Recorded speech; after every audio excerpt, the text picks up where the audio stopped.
Assalamu alaikum wa rahmatullahi wa barakatuh. May the peace and blessings of the Almighty be upon one and all.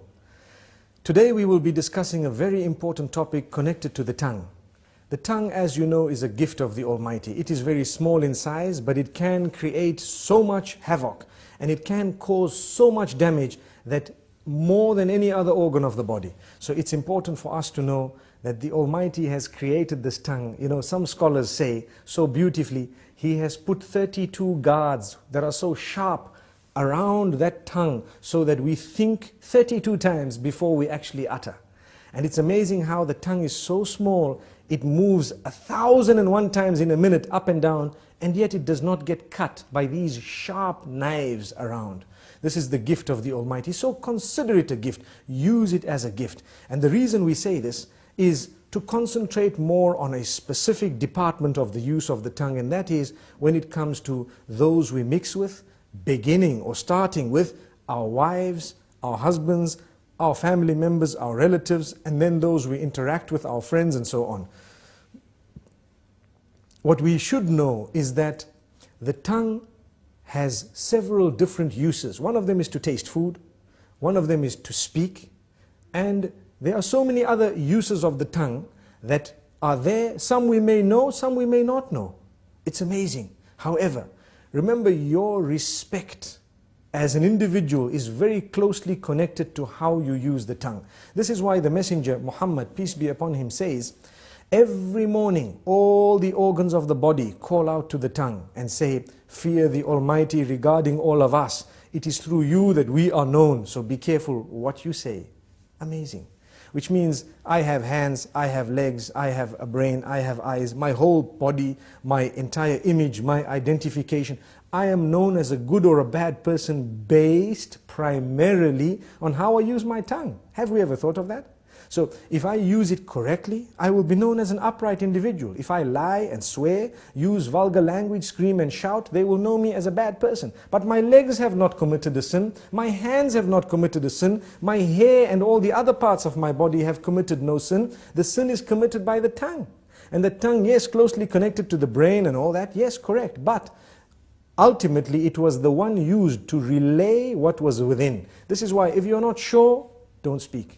Speak when you're sure. Think about it, think twice. I'm sure we've all heard the saying, you've been given one mouth and two ears to speak half that of what you hear. So you hear more and you speak less.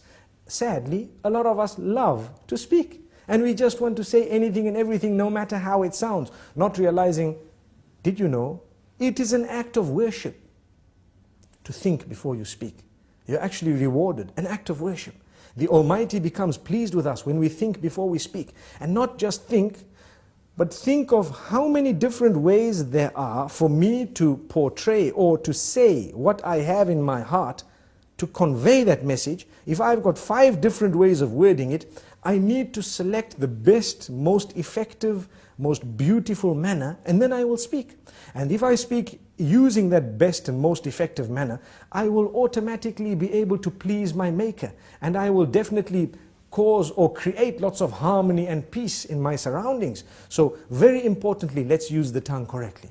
Number 1. Number 2 is not only the selection of words, the tone as well. Very closely connected to that. Some people scream and yell, they shout. Shouting will reduce your respect. The more you yell, the less people respect you.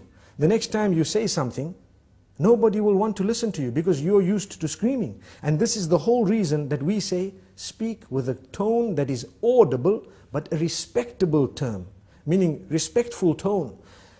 You will find, and I'm sure we've all seen this, when someone has a habit of speaking with a calm tone and always relaxed, you will notice immediately that the minute they open their mouths, everyone is silent and listening. Whereas when you have another who's always yelling and screaming, everybody's yelling and screaming with them, no one knows whether they are serious or not serious. And imagine if you hear a person yell or scream who has never ever done that in his or her life.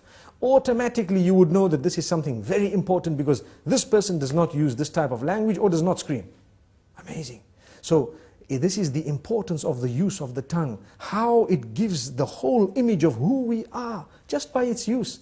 Sometimes a whole company can come crashing because of a CEO making one statement that is negative or bad. And there are examples of that in history where we've seen this happening because of the abuse or misuse of the tongue. The same way a man who has always been respected can lose all his integrity within a split statement because of how bad it was and how evil it was. So we need to be careful. You are known by your tongue. Let us be careful how we use this tongue. We'd like to give a few more examples. Within the home, it is an act of worship to say words, to create the words and to utter words that will bring about a smile on the faces of your children and family members, your spouse primarily. Did you know that it is actually an act of worship to come home and utter words of goodness, sweet words, beautiful words, make people feel appreciated, make them feel wanted, make them feel the bond? And it is the tongue that makes us really connect to one another. And this is why we say it is an act of worship. So many people do not realize it's a charity to say a good word. A good word is a beautiful charity. We come home, we're silent. Being silent is something that's not good, especially when it comes to those who are waiting for you to say something of your own family. A good word. Yes, when there is a problem, you might want to remain silent for a moment. If you think that that is the best way of solving the problem for now, you might want to speak a little bit later. But even when you choose to speak, say the best words. This is from the messenger, may peace be upon him.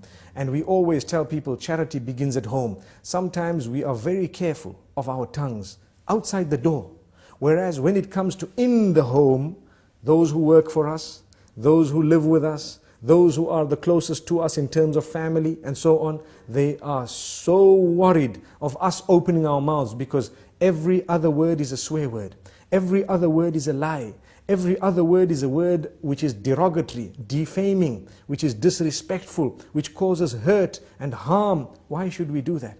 A good Muslim will never utter words that are hurtful to others. There is no need to do that. Even if you disagree, if you disagree with someone, you do not need to utter words that are hurtful to them, belittling them, making them feel like they are not worth it. Sometimes maybe the good statement from your mouth might actually make them change their minds and come on to what you had because you were so good. You came forward so beautifully. This is the religion. This is what we have been taught. Now let's ask ourselves, do we as Muslims really follow these teachings? We call ourselves Muslims. A lot of the times we swear so much that even those who are not Muslim are embarrassed. And it gives the wrong image of the teachings of the beloved messenger. May peace be upon him. And may the peace be upon all the other messengers. We shouldn't be doing this because we have the responsibility of portraying the correct image of the teachings of the Almighty. And these teachings primarily begin with a good tongue. The messenger, when he was sworn, he did not swear back. He never swore back. The swear words never came out of his mouth. He says, a true believer is not he who is vulgar, is not he who speaks hurtful statements, is not he who lies, is not he who utters words that are hurtful to people, words that are incorrect, unjust. So we need to learn from this. Let us learn to be honest, tell the truth. For indeed to lie would be a burden on the shoulders, and it would be a very, very grave burden on the day of judgment. We should not be lying, we should not be hurting people's feelings. I hope I've said a little bit to motivate people to use their tongues in a better way, starting with myself and then everyone else. Remember, choose the best words, choose the best expressions, for indeed to do that is a great act of worship. Until we meet again, Assalamu alaikum wa rahmatullahi wa barakatuh.